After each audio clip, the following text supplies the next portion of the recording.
The mirror reflected a stranger.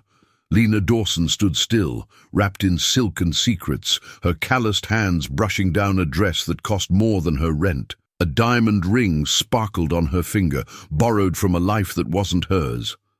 Behind her, music echoed from the grand ballroom. She whispered to herself, "It's just 1 week." But deep in her chest, something already felt dangerously real. Just 3 weeks earlier, Lena Dawson was scrubbing floors in the same building where she now pretended to belong. No one noticed her then.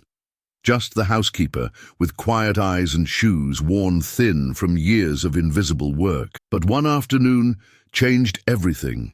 She was folding laundry in the corner of a penthouse apartment when Ethan Callahan, the cold, impeccably dressed CEO whose son she cared for, called her into his office. He looked tired, desperate even, and what he asked didn't sound real.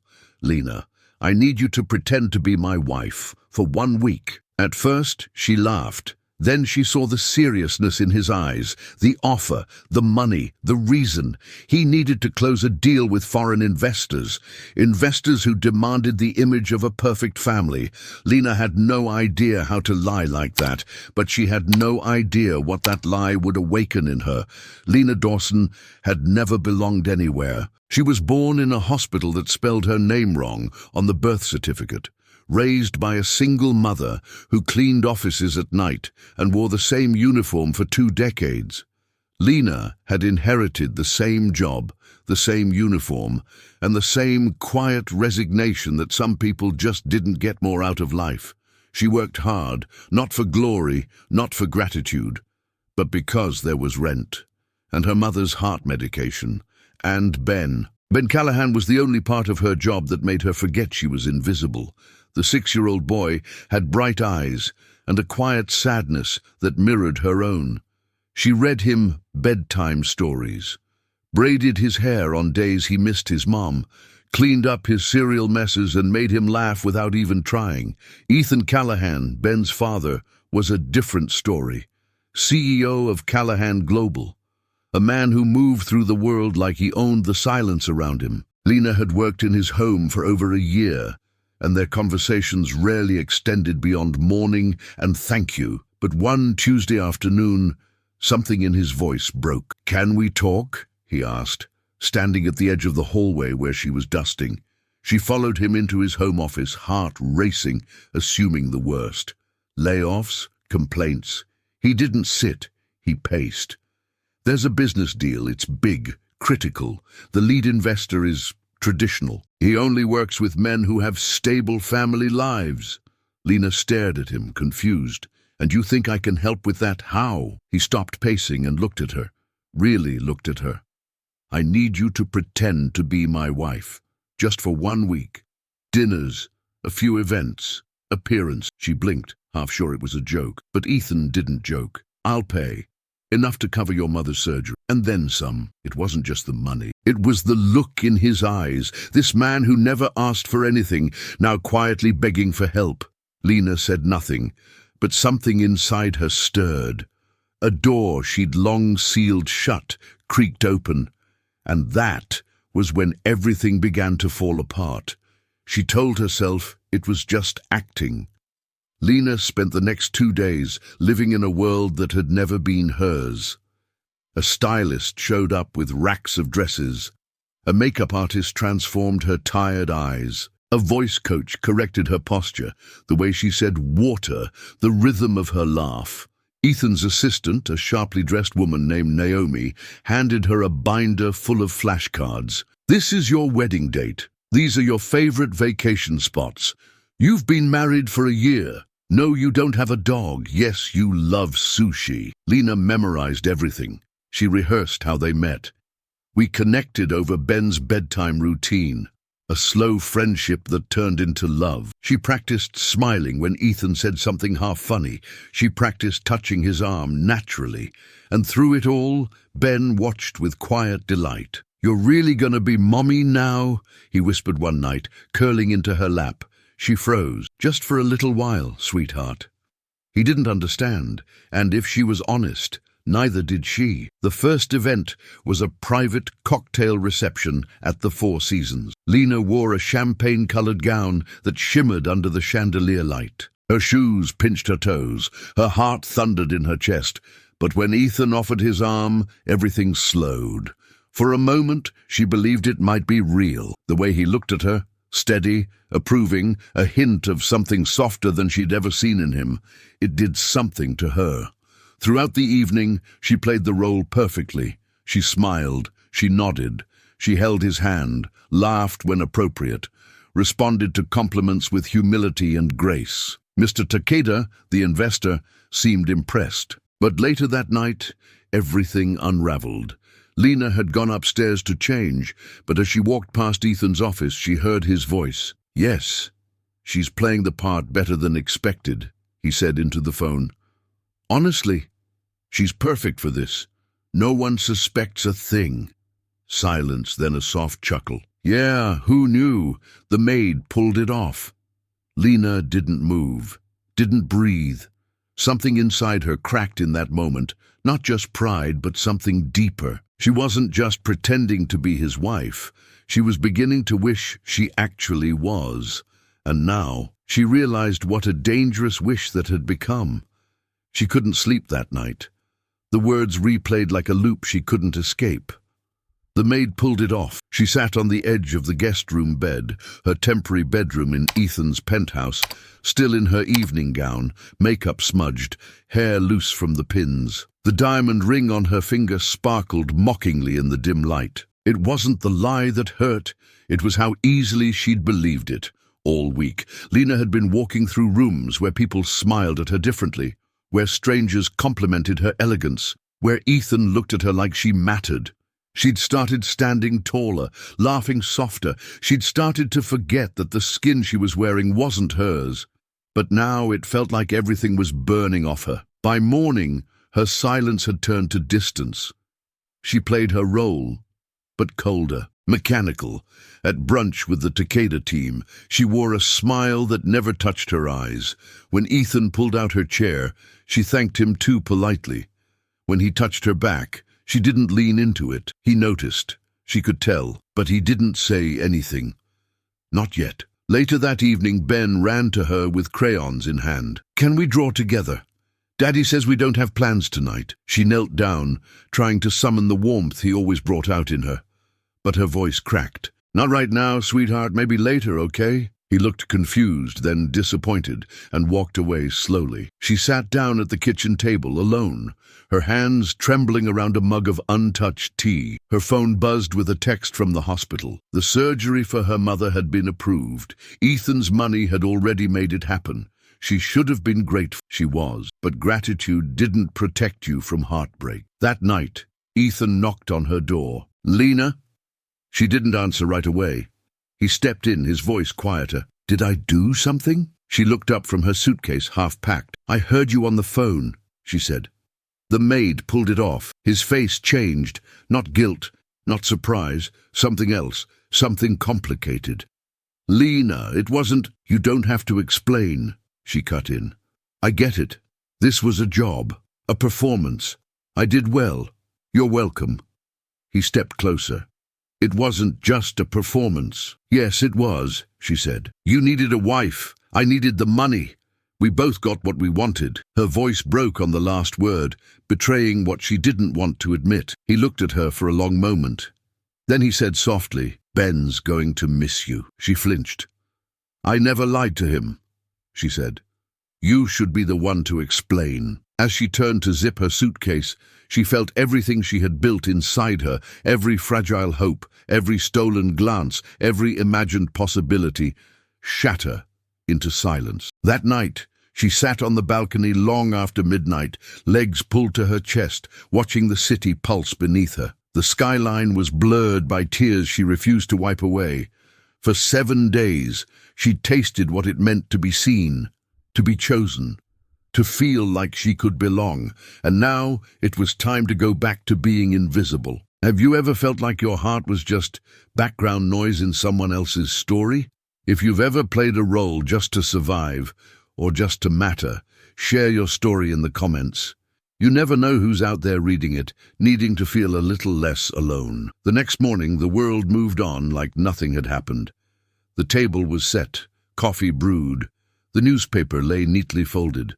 From the outside, the Callahan penthouse looked as perfect as ever. But Lena was different now. She had decided not to cry anymore, not because the pain was gone, but because something stronger was beginning to grow in its place. She got up early and ironed her old clothes. No designer dress today, no lipstick. She tied her hair back the way she always had before. The woman in the mirror wasn't glamorous, but she was real. She walked to the kitchen and found Ben already eating cereal. He looked up, eyes wide. "You're not dressed fancy," he said, his spoon pausing midair. Lena smiled softly. "Not today, buddy," he frowned. "Are you leaving?" She hesitated, then sat beside him, her hand gently covering his. "I'm not sure yet." It wasn't a lie. Not anymore. After breakfast, she walked to the guest room, opened her suitcase, and closed it again. She stared at it for a long time, thought about what it meant to run away before finishing a chapter, thought about how easy it was to vanish when things hurt, and how brave it was to stay anyway. Then she opened the drawer, pulled out a blank note card and began to write. No anger, no accusations, just truth. She thanked Ethan for helping her mother, for trusting her, for giving her a week she'd never forget. Then, in the last line, she wrote, "I may have pretended to be your wife, but the love I gave your son, that wasn't pretend." She left the note by the door, and just as she reached for the handle to walk out, a small hand grabbed hers. Ben. He was holding a crayon drawing. 3 stick figures, one tall, one small, one with a long brown braid. Above it, in uneven letters, it said, "My family." Lena looked down at him, and something broke all over again. But this time not in pain. Something was blooming. She didn't know what would happen next, but for the first time in her life, she wanted to find out. Lena didn't leave that day. She folded her old clothes and put them back in the drawer. She didn't tell Ethan anything, didn't promise to stay longer. She just stayed. For Ben, for herself, to finish what she had started, but this time on her term. That afternoon, Mrs. Whitman, the image consultant, returned for a final etiquette review. "Still need the rehearsal for tonight?" she asked, her tone clipped but curious. Lena hesitated, then nodded. "Yes, one last time." But she didn't wear the diamonds. She chose a navy blue dress, modest and quiet. When Mrs. Whitman corrected her hand placement, or the way she said Chateau Margaux, Lena nodded politely, but didn't absorb a thing. She wasn't playing the game anymore. Later, she found Ben in his room, building spaceships out of blocks. She sat with him, quiet at first, then asked, "If I wasn't your mom, would you still love me?" Ben looked at her, blinking. "You are my mom," he said simply. The real kind, and somehow that one sentence wrapped itself around all the broken pieces inside her. That night, the final event took place. A small, formal dinner with Mr. Takeda and his advisors. Lena moved through it with grace, but her soul wasn't in costume anymore. She spoke less, observed more. Ethan sat beside her, unusually quiet. He glanced at her often, as if searching for something she'd stopped offering. When they got home, the silence followed them like a shadow. "Why did you stay?" he asked finally, standing near the window, his tie undone. "For Ben," she said honestly, "and for me, to say goodbye properly." He nodded, then took a step forward. "I never meant to hurt you." She raised her eyes. "But you did." Ethan looked down. "I said the wrong words, on the phone. I didn't know you heard." "You said what you meant," she replied, voice steady. "I was scared," he admitted. "Scared this week, sis, felt too real." Lena's breath caught. "And if it was real," she asked, barely above a whisper, "would you still want it?" He didn't answer. Instead, he turned away. And that silence was louder than any answer he could have given. The next morning came with rain. Soft, steady, honest. Lena stood by the kitchen window watching droplets race down the glass. Her suitcase was packed again, but this time for real. No confusion, no hesitation. She had stayed long enough to say goodbye with dignity, to thank Ben with love, to let Ethan reveal who he truly was by what he chose not to say. Now she was done pretending. Ethan found her by the door, umbrella in hand. "You're really leaving? I should have left days ago." He looked at her, not the gown, not the hair, not the woman he'd sculpted to fit his world. Just her. "Ben's going to ask about you every day." She nodded. "Then tell him the truth, that I wasn't part of the script." He took a breath, as if bracing himself. "I read your note." She didn't respond. "Lena, what I said on the phone, it wasn't what it sounded like." "Then what was it?" "I was talking to my lawyer about logistics, about how to make things real if I had the courage." She froze. "What do you mean?" He stepped closer, slowly. "I wanted to tell him, to draw up papers, a real agreement, not for 1 week, for life." Lena's heart pounded. "But then I saw how hurt you looked, and I panicked. I thought maybe I'd already lost you." She stared at him, eyes wide with something between hope and terror. "You can't just say that now." "I know." "Did he?" He reached into his pocket and pulled out the same ring, the one she wore during their act. "I don't want to give you a fake one anymore," he said. "I want to give you this, honestly, not because of a business deal, not to impress anyone, just because I'm in love with you." Her breath caught. "And I know I don't deserve your forgiveness, but I'm asking anyway." She looked at him. The man who once saw her as invisible, now standing vulnerable, stripped of all ego. Outside, the rain softened. Lena took a step forward, then another, and slowly she held out her hand. Ethan slipped the ring onto her finger, gently, reverently. "It still fits," he said, half laughing through his tears. She smiled. "That's because this time, it's mine." They didn't kiss right away. They just stood there, forehead to forehead, as the city kept breathing, and the silence between them turned into something sacred. 6 months later, Lena Dawson opened the door of her own apartment, her real home, wearing jeans, holding a backpack, and smiling like she never had before. Not because of the ring on her finger, though it still gleamed gently in the sunlight, but because she'd finally built a life that was hers. After everything, she didn't move into Ethan's penthouse. She kept her job for a while, finished her GED, started night classes at a community college, chose her own path, one brick at a time. Ethan came with her, not as her savior, but as her partner. He picked her up after class, brought coffee to her study sessions, read her essays even when they made no sense. Ben called her Mom now, without hesitation, and when he showed her a new drawing of their family, this time the stick figures had names and smiled. Lena learned that love didn't need permission. It didn't come wrapped in contracts or costumes.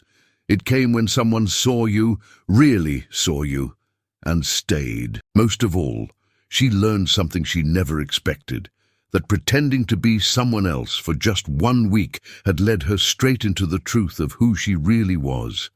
Because sometimes the most beautiful stories begin with a lie we no longer want to live. Maybe you've worn a mask too. Maybe, just like Lena, you've smiled when your heart was breaking, or pretended to be stronger than you felt, just to survive another day. If this story touched something in you, if it made you remember a time when you felt invisible or brave or both, tell me in the comments. Your voice might be exactly what someone else needs to hear tonight. And if you believe that love can find us in the most unexpected places, even in the middle of a lie, leave a like. It helps mais historias como essa reach more hearts. And if you haven't yet, hit that subscribe button. Because here, we tell the kind of stories that remind us we're all just a little broken and still worth loving anyway. Thanks for staying with me to the end. Until the next chapter, take care of your heart.